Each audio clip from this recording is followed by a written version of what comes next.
I just wanted to take time and sit down and just sort of film a general appreciation video. Um, it's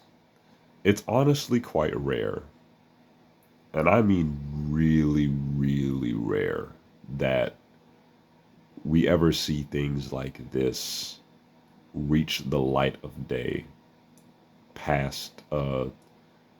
concept or an idea, you know, like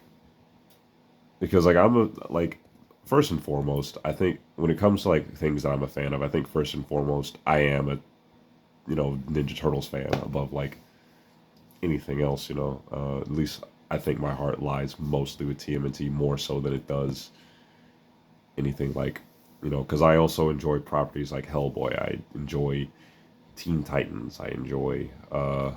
Thundercats and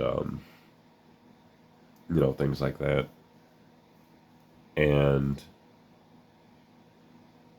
you know, I honestly like with things like that, where things like that normally just don't really last this long, And I think we really need to appreciate that because I feel like, especially in the TMNT fan base, we get so caught up in this version or that version is better, or oh, this ruined my childhood, or et cetera, et cetera. Like, oh, like why are they making figures or why are they making things for this version or that version? And I think we need to take a step back and really sit down and just be happy that that not just us as like individual fans, but I think maybe I don't know what word to use, but hell, I'll use it. This will sound cheesy, but maybe the fucking universe, or something out there has enough care or passion about this thing as we do that we still get new iterations, we still get action figures of old obscure things that we as fans would probably imagine more than likely would never see the light of day and probably just be a thing that would exist in our dreams, but you know because it's honestly so often, and I honestly think it's kind of scary to me, that like especially in regards to things like Thundercats or Teen Titans or to a much lesser extent Hellboy, other properties like that sort of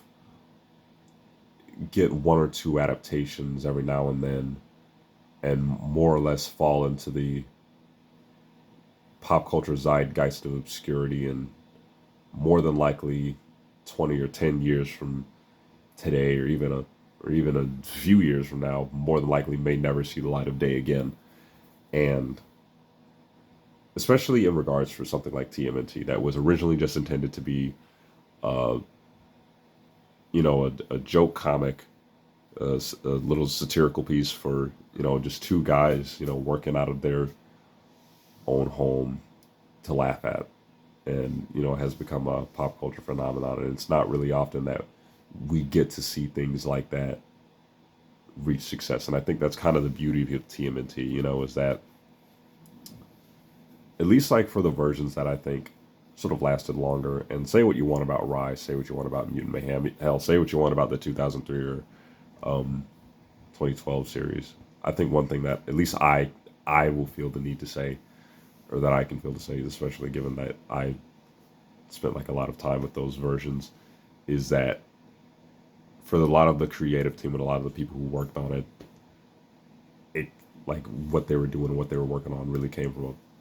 genuine place, and like it could be so easy for a lot for like something like this to, especially like in on-screen adaptations, just sort of be taken as a let's just do like a really quick nostalgia bait cash grab and not even try that much. It could be so easy for a lot of people to do that. It could have been so easy for,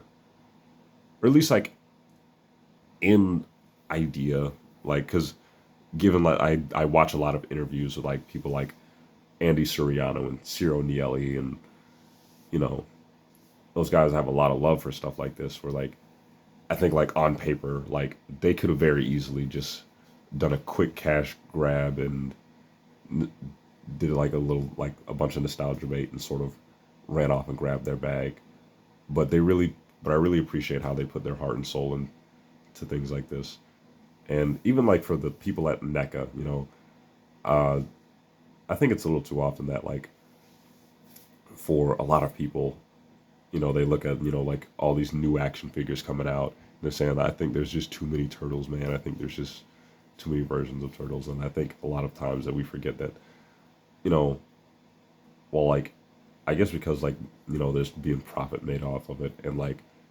kind of the success of things like this is more so predicated on people spending their money on it. And I think so is the way of a lot of things that take a creative venture. I think at the end of the day, it's still an art form, in the way I see it, especially like this is how I interpret like a lot of modernized reboots is when it comes to things like movies and video games and things of that sort, I sort of see that as maybe our versions of like what fairy tales used to be. There are 100 different versions of Little Red Riding Hood. There are 100 different versions of, the Little Mermaid, Pinocchio, all kinds of Brothers Grimm tales that constantly see new versions about every few years and every other day. And I sort of see things like TMNT, He-Man, and Batman, and other things like that sort of the same way. But and we often need to remember that, like those are still like art forms. Action figures as well, like, are still art forms. Like,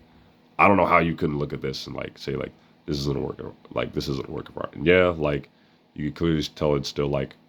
kind of hobbled together with my customizations that like yeah, like I've obviously used like a not a very high end piece of acrylic paint, but still it's still a little work of art that I put together. And I think, you know, maybe like sit back for a moment, get out of the whole, oh, like this isn't my version of this or that, and just sort of really sit back and appreciate, that we can still have things like this and enjoy it, even like in versions of the TMNT that I don't enjoy, right? Like the next mutation. I love to sit back and watch reviews and watch like, like Phalis make videos where he just completely rags on the next mutation episodes. It's a Christmas tradition for me to sit back in my room and sing along to, gotta get a gift for Splinter, just sort of laugh and cringe at, we wish you things like we wish you a turtle Christmas, you know, and I think it's honestly a good thing, say what you want about the quality of it, but I think even in like things like bad artwork, which by the way, fuck AI, but even in things like, like bad or cringy art and projects like that, there's some charm and something to be enjoyed. And, that's, I think that's something that we can all appreciate, right?